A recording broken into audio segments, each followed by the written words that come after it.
What are you doing there, fella? Hi, welcome to Lodi, California. This is the vineyard capital of America. The city is surrounded by vineyards that feed grapes to winemakers all over the country. Now, you may not think you recognize Lodi, California, but you've been here before if you've ever seen Paul Newman's classic 1967 film, Cool Hand Luke, because it was on this very street that Paul Newman was arrested for breaking into parking meters. I'm just captive on meat thing. You better come along with us. And that's when he learned what we've got here is failure to communicate. Paul Newman had been on TV and in the movies for more than 15 years before he made Cool Hand Luke, a film that marked the end of the first phase of his career and the beginning of a whole new chapter. Then, a decade or so later, he'd reinvent himself once again to complete one of the most singular stories in movie history. I'm Bill Newcott, film critic for the Saturday Evening Post, and here's our look at the 3 ages of Paul Newman on movies for the rest of us. Make your doja! It was exactly 70 years ago, during the summer of 1952, that a 27-year-old actor named Paul Newman landed his first featured screen role as an earnest young officer in an episode of Tales from Tomorrow. He keeled over, sir. All of a sudden. He's dead, sir. He's frozen to death.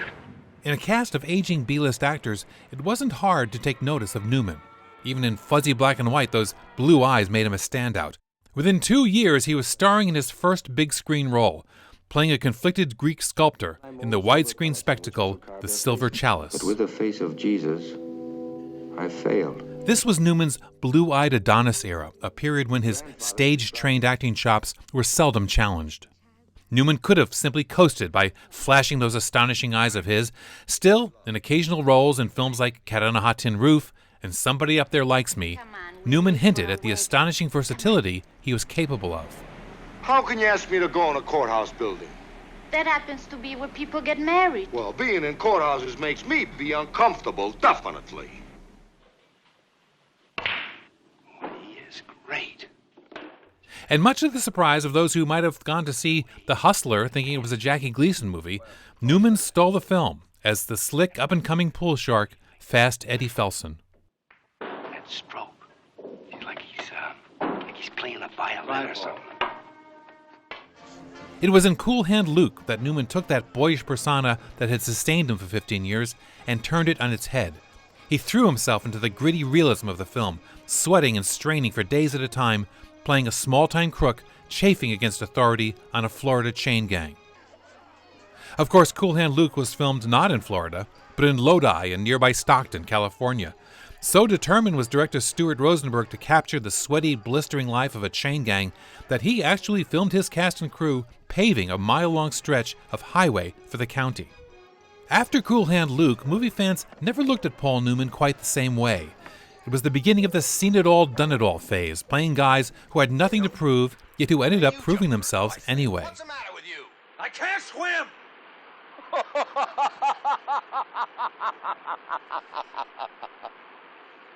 Why, are you crazy? The fall will probably kill you. As veteran bandit Butch Cassidy, he ultimately keeps pulling off heists not for the money, but just because he can.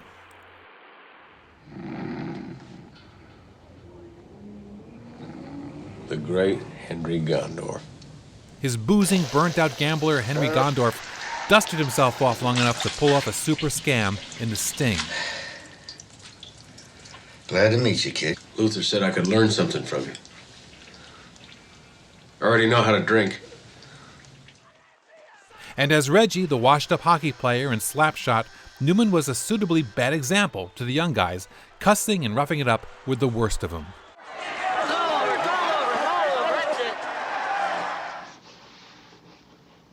No. Playing a jaded Miami liquor salesman in Absence of Malice, Newman ushered in the third phase of his career, reinventing himself as the guy who has been around so long and suffered enough disappointments in his life that he has just seen enough. Everybody in the room is smart. Everybody's just doing their job. And Teresa Peron's dead. Who do I see about that? Newman won his only acting Oscar, reprising the role of Fast Eddie Felson in The Color of Money, bringing the character full circle as he found himself kicking off the young sharks nipping at his heels. You want my game? You couldn't deal with my game, Jack. You're outmanned. Let's find out. I'm asking you. I ain't got a leg to stand on, but I'm asking you. Shut it! Don't do that, kid. I call the shots. I do what I want to do. Don't do it. I don't have that many games left in me. We become weak. Newman returned to the part of a man physically burdened by his lifetime of experience repeatedly near the end of his career, but it was in The Verdict, playing an outcast alcoholic malpractice lawyer, that he found one of his most indelible screen moments. And we doubt the law. But today you are the law. For his climatic courtroom scene, director Sidney Lumet keeps Newman in the distance, almost lost in a crowd of jurors, lawyers, and onlookers. Yet Newman remains riveting, his sheer emotional exhaustion seeming to suck away at our own strength. We can barely see him, yet we can simply not take our eyes off him. Not a marble statue or the trappings of the court. It is one of the most accomplished moments of film acting ever recorded. See, those are just symbols of our desire to be just. Most everyone's asleep in Grover's Corners. By 2003, Newman had all but retired from acting, but he had one great performance left in him, as the stage manager in a PBS production of Thornton Wilder's Our Town. In the play's final moments, Newman has the stage all to himself for one last time. You know, scholars haven't settled the matter yet, but they seem to think that there are no living beings up there. Just chalk and fire. Almost magically, the scene seems to embody all three ages of Paul Newman, echoes of the optimism of youth, the wisdom of age, and a final tired sigh. But every 16 hours, the strain gets to be so great that everyone just lies down and takes a rest. 11 o'clock in Grover's Corners. Everyone's resting in Grover's Corners. Tomorrow's going to be another day. You get a good night's rest, too. Good night. For Paul Newman, and for the millions who loved him, it was the perfect fade-out.